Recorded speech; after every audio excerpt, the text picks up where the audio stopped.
Et salut les rôlistes, c'est Lozata, j'espère que vous allez bien, moi oui comme toujours, et on se retrouve pour une nouvelle présentation d'un utilitaire qui vous sera pratique. Alors, pas tous les jours, c'est vrai, on n'en a pas toujours besoin de quelque chose comme ça, mais qui est quand même très pratique et qui rend tout de suite les choses beaucoup plus classe. Alors, ce petit outil qui s'appelle Map2Globe, je vous mettrai le lien dans la description, vous inquiétez pas, va vous permettre de créer des cartes, mais aussi des planètes, et surtout des planètes. Alors, ce qu'on va faire avec ça, c'est qu'on va commencer dans un premier temps par faire une simple génération. Vous allez voir, donc on a tout un tas de paramètres, je vous invite vraiment à les regarder, en détail. Ça vous permet de faire vraiment une génération aléatoire qui est vraiment très sympathique. On va faire generate, on va le laisser charger un petit peu. Voilà, tranquillement, prends tout ton temps. Et bim! Et voilà, il nous a généré une planète avec, les différentes, masses continentales et toutes les petites îles. Alors bon, OK, c'est pas très beau, mais c'est pas ça qui va nous intéresser. En réalité, nous, ce qu'on va faire, c'est qu'à partir de ça, on va aller dans Map Projection et hop, on obtient, la map, classique telle qu'on a l'habitude de se les représenter et avec ça, alors juste précisant au passage, les aficionados de la géographie trouveront leur compte, il y a énormément de projections différentes.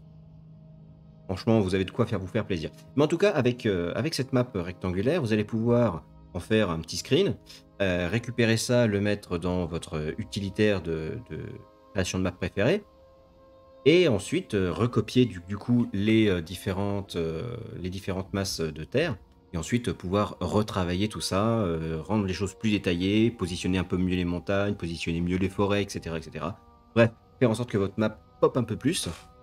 Mais en tout cas, vous pouvez facilement avoir une base comme ça pour créer rapidement le look général de votre univers.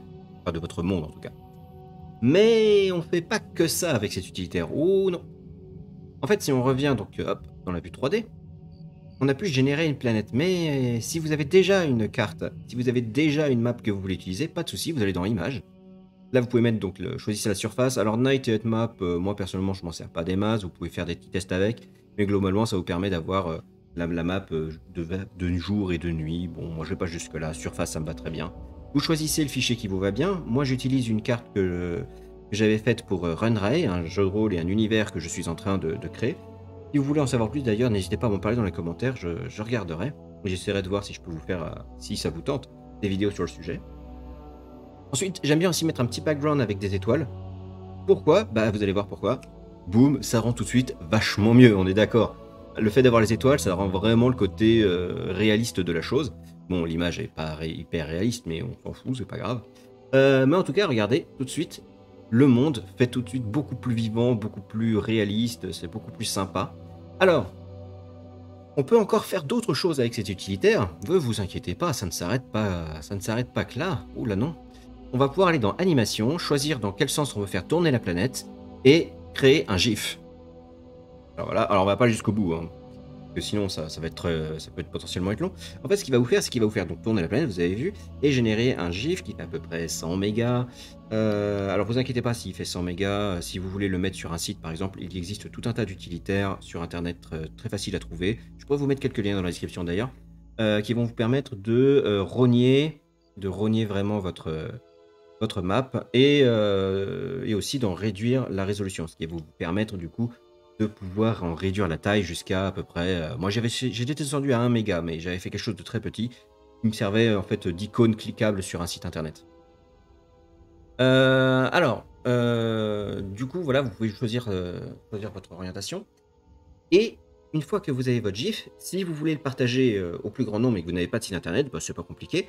Faites comme je l'ai fait, mettez simplement votre GIF enfin exportez-le du coup, transformez-le en MP4 et envoyez-le sur YouTube et boum, vous avez votre vidéo et votre planète qui tourne visible pour vos joueurs. Et là, c'est tout de suite hyper classe.